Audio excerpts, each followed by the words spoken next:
다국적 기업은 해외 시장이나 생산 활동에 대해 범세계적인 접근 방법을 취하는 기업을 말합니다. 따라서 다국적 기업은 전 세계 모든 곳을 자사의 시장과 생산 입지로 생각하게 됩니다. 다국적 기업은 보통 대기업이 되어야 한다고 생각할 수 있지만 소기업도 회사의 가용 자원 범위 내에서 적극적으로 범세계적인 접근 방법을 취할 수 있습니다. 이번 영상에서는 다국적 기업화의 유형에 대해 알아보려고 합니다.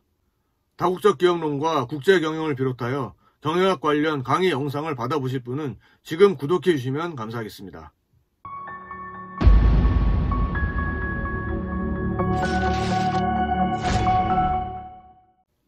다국적 기업의 사업 확장 방법은 해외 직접 투자가 일반적입니다.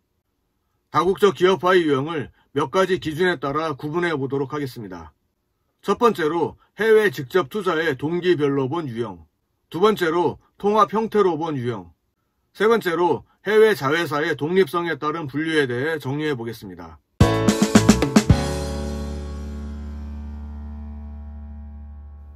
해외 직접 투자의 동기별로 본 유형은 크게 네 가지로 구분할 수 있습니다. 첫 번째로 생산 거점형 투자입니다. 이는 현지국의 풍부하고 값싼 노동력을 이용하기 위한 투자 유형입니다.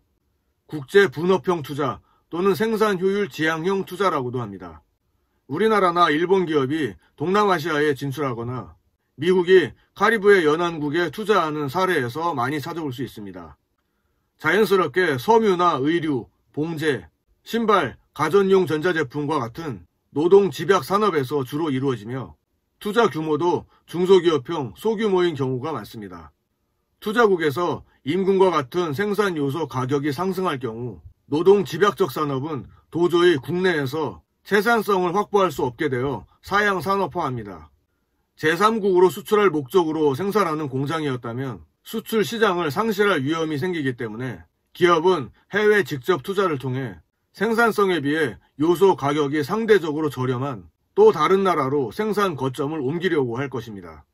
쉽게 말해 우리나라의 인건비가 올라가서 인건비가 저렴한 다른 나라로 진출하겠다는 생각을 하게 된다는 것입니다. 이렇게 옮겨진 공장에서 생산된 제품은 기존 투자국으로 역수입되든지 제3국으로 수출됩니다. 특히 해외에서 생산된 제품이 투자국에 역수입된다는 점이 잠시 뒤에 보게 될 무역장벽 회피형 투자와의 차이점이라고 할 수 있겠습니다. 두 번째로 현지 시장 접근형 투자입니다. 해외에서 제품을 생산하여 현지 시장에서 판매하기 위해 해외 직접 투자를 하는 유형입니다. 이에 가장 전형적인 예는 멕시코, 브라질, 아르헨티나 등 중남미 국가에 대한 미국이나 유럽계 다국적 기업의 투자입니다. 앞서 살펴본 해외 생산 거점형 투자가 주로 노동 집약적 산업에서 이루어졌다면 이 현지 시장 접근형 투자는 기계, 화학, 자동차 등 기술 집약적 산업에서 이루어집니다. 다만 이 유형에서 다국적 기업은 그들의 월등한 기술력을 바탕으로 현지 기업에 대한 독점적 우위를 확보하여 현지국의 산업 구조를 독과점화하고 기술 종속 등의 문제를 유발하기 쉽습니다. 네 가지 다국적화 유형 중에서 고용, 기술 이전, 국제 수지, 경제 주권, 산업 조직의 모든 측면에서 현지국에 가장 부정적인 영향을 미치는 투자 유형인 것입니다. 따라서 현지국 국민과 정부와의 관계를 개선하고 CSR이나 CSV 등의 방법을 통해 긍정적인 이미지를 심어줄 필요가 있겠습니다. 세 번째로 무역 장벽 회피형 투자입니다. 다국적 기업이 수출하고자 하는 시장에 무역 장벽을 회피하기 위해 현지국 또는 제3국에 직접 투자하는 유형입니다. 이 유형에는 미국의 무역 장벽을 회피하기 위해 미국 주변에 있는 카리브해 연안국이나 캐나다, 멕시코 등에 대한 투자라든가 또는 EU 영내 보호무역주의를 회피하기 위해 남유럽이나 동유럽에 대한 투자의 유형이 대표적입니다. 의류나 봉제와 같은 노동 집약적 산업은 물론 자동차와 같은 기술 집약적 산업에서도 활발하게 이루어지는 투자 유형입니다. 이 무역 장벽 회피형 투자가 80년대 들어서 급증하게 되었는데 그 이유를 정리해 보겠습니다. 먼저 첫 번째로 우리나라나 브라질, 인도와 같은 중진국이나 신흥 성장 국가가 일반 특혜 관세, GSP 졸업국이 됨에 따라 아직 GSP 혜택을 받고 있는 국가에 대한 진출을 통해 현지의 값싼 노동력을 이용하고 GSP 혜택도 누리기 위해서입니다. 여기서 일반 특혜 관세란 선진국이 개발도상국에서 수입하는 제품에 대해 무관세 또는 낮은 세율의 관세를 부과하는 관세상의 특혜 제도를 말합니다. 두 번째, 수입국이 수출국별로 쿼터제를 적용할 경우 제3국에 진출하여 현지국의 쿼터를 이용하기 위해서입니다. 세 번째로, EU나 나프타, 아세안과 같은 지역적 경제 통합이 가져오는 역내 보호무역주의에 대비하여 역내의 생산 거점을 마련하기 위해서입니다. 이 무역장벽 회피형 투자의 유형은 다국적 기업 입장에서는 어쩔 수 없이 선택하는 경우가 많습니다. 다시 말해 엄격한 국제 비교 우위 논리의 틀 속에서 볼 때 이 무역장벽 회피형 투자는 피투자국의 보호무역주의가 다국적 기업의 투자 행위를 왜곡하는 역시장 기능적 투자인 것입니다. 다국적 기업의 입장에서는 현지 시장을 통해 생산 효율을 증가시킬 수 없음에도 불구하고 현지 시장에 접근하거나 또는 기존 수출 시장을 잃지 않기 위해 해외 직접 투자를 하는 것입니다. 따라서 현지에서의 불리한 생산 여건을 극복하기 위해 해외 자회사는 본국이나 또 다른 해외 생산 거점에서 값싸게 생산한 중간재를 수입하고 현지에서는 단순 조립만 하여 판매하는 경향이 있습니다. 다국적 기업화의 유형 네 번째로 선진 기술 습득형 투자입니다. 선진국에 해외 자회사를 설립하여 앞선 기술이나 경영상의 노하우 등을 배우기 위한 투자 유형입니다. 일본, 유럽, 신흥공업국의 미국 실리콘밸리에 대한 투자가 그 대표적인 예입니다.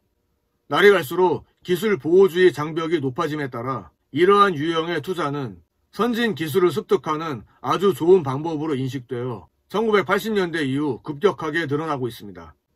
실리콘밸리와 같은 곳에 기업 부설 연구소를 설립하여 현지의 고급 기술 인력이나 연구 인력을 활용할 경우 상당히 효율적으로 접근해 나갈 수 있습니다. 또한 그런 인력과 기업이 집중된 곳에는 자연스럽게 벤처 캐피탈이나 엔젤 투자자의 관심도 집중되기 때문에 좋은 관계로 발전시켜 나간다면 추가적인 자금 투자를 받을 수 있으며 더 나아가 투자국의 기술 축적에 상당히 많은 도움이 될 수 있습니다. 외국인 투자 기업에 대해서도 현지 기업과 동일하게 연구개발 지원 혜택을 주는 제도도 있기 때문에 신흥 성장국의 기업들이 선진 기술 습득을 위해 적극 활용해야 할 투자 유형입니다.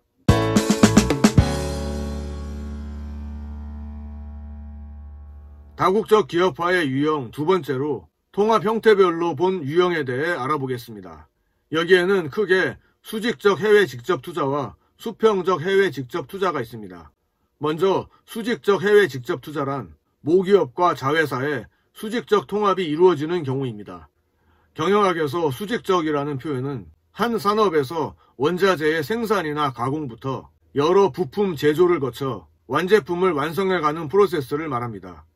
예를 들어 가구를 만드는 회사라고 할 때 가구의 원자재라고 할 수 있는 원목을 가공하고 가구의 부품으로 만드는 과정에서부터 가구로 조립하는 공정 전체를 통합하는 과정을 말하는 것입니다. 즉 하나의 제품을 만들어내는데 3개의 생산 공정이 필요하다고 할 때 이 공정들을 해외 자회사와 모기업이 분담하는 것이죠. 이는 생산 공정의 국제 분업을 의미한다고 볼 수 있습니다. 이러한 수직적 통합이 일어나는 주된 이유는 각 생산 공정별로 요소 집약도가 다르기 때문에 이들 요소별 우위를 가지고 있는 다른 여러 나라에 분산시켜 생산 효율성을 추구하기 위해서입니다. 예를 들면 수직적으로 통합된 공정 중에서 어떤 공정은 노동 집약적이고 어떤 공정은 자본 집약적이고 또 다른 공정은 기술 집약적이라고 할 때 이에 대해 비교 우위를 지닌 개발도상국, 중진국, 선진국의 생산 공정을 분담시키는 것입니다. 물론 이러한 생산 공정의 국제 분업을 위해서 국제 하청이나 해외 현지 조립을 통해 제품을 생산할 수도 있습니다.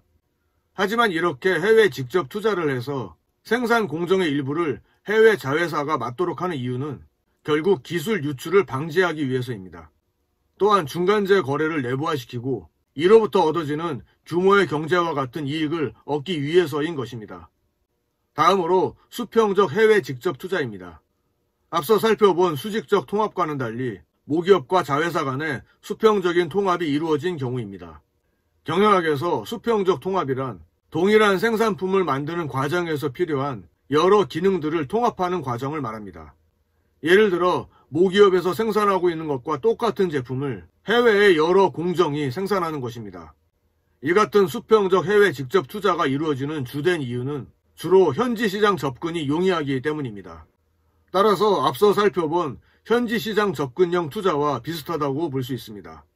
하지만 여기서 하나 의문이 드는 것은 어느 한 곳에서 집중적으로 생산하여 규모의 경제를 실현하지 왜 여러 나라에 다수의 공장을 설립하여 분산 생산을 하느냐 하는 점입니다.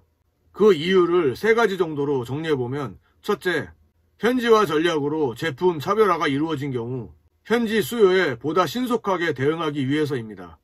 둘째로, 최종 생산품의 수송 비용 부담이 클 경우 이를 절감하기 위해서입니다. 셋째로, 현지국 정부가 무역 장벽을 설치하여 이를 회피하고자 할 때 수평적 통합을 통한 해외 직접 투자를 하게 되는 것입니다.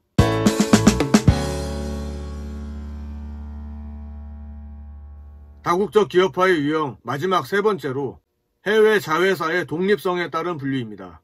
이는 독립형 자회사, 독립채산형 자회사, 결합형 자회사로 나눌 수 있습니다. 첫 번째로 독립형 자회사는 스스로 의사결정을 하는 고유한 이사회를 가지고 독자적 계획에 의해 자금 조달과 생산 활동을 하는 자회사입니다. 모기업이 소수 소유권을 가지고 있는 경우가 많지만 다수 소유권을 가지고 있다고 하더라도 자회사의 경영에 간섭하지 않습니다. 이는 대개 포트폴리오 투자의 일환으로 자회사에 투자한 경우가 많다고 할 수 있습니다. 두 번째로 독립채산형 자회사입니다. 이는 다국적 기업이 권한 분산형 의사결정 체제를 선호하는 경우입니다. 모기업은 자회사의 기본 경영 방향에만 간섭을 하고 그들이 허락한 이 방향 내에서의 활동에 대해서는 전적으로 자회사의 재량에 맡기는 방식입니다. 여기서 기본 경영 방향이란 연간 자금 운영 계획, 경영 계획 등으로 모기업의 사전 승인을 받아야 하는 것을 말합니다. 이 독립채산형 자회사와 다음에 살펴볼 결합형 자회사의 차이점은 기업 내 거래를 강요하지 않는다는 점입니다. 다음 세 번째로 결합형 자회사입니다. 모기업이 권한 집중형 내지 본사 지향형 의사결정 체제를 선호하는 경우입니다. 따라서 자회사의 기능은 일상적인 관리 업무에 한정되며 자회사는 자신에게 주어진 기능만을 본부의 일상적 지시에 따라 수동적으로 수행하게 됩니다. 따라서 독립채산형 자회사와는 달리 기업 내 거래가 활발하게 이루어지는 특징이 있겠습니다. 이번 영상에서는 다국적 기업화의 유형에 대해 세 가지 기준으로 구분하여 정리해보았습니다. 어떤 경우에 다국적 기업화를 하여 해외 직접 투자를 하게 되는지를 알아본 것입니다. 이 내용을 잘 숙지하셔야 다음 단계의 내용을 이해할 수 있으니 잘 학습해 주시기 바랍니다. 다국적 기업론과 국제 경영을 비롯하여 다양한 경영학 관련 강의 영상을 받아보실 분은 지금 구독해 주시면 감사하겠습니다.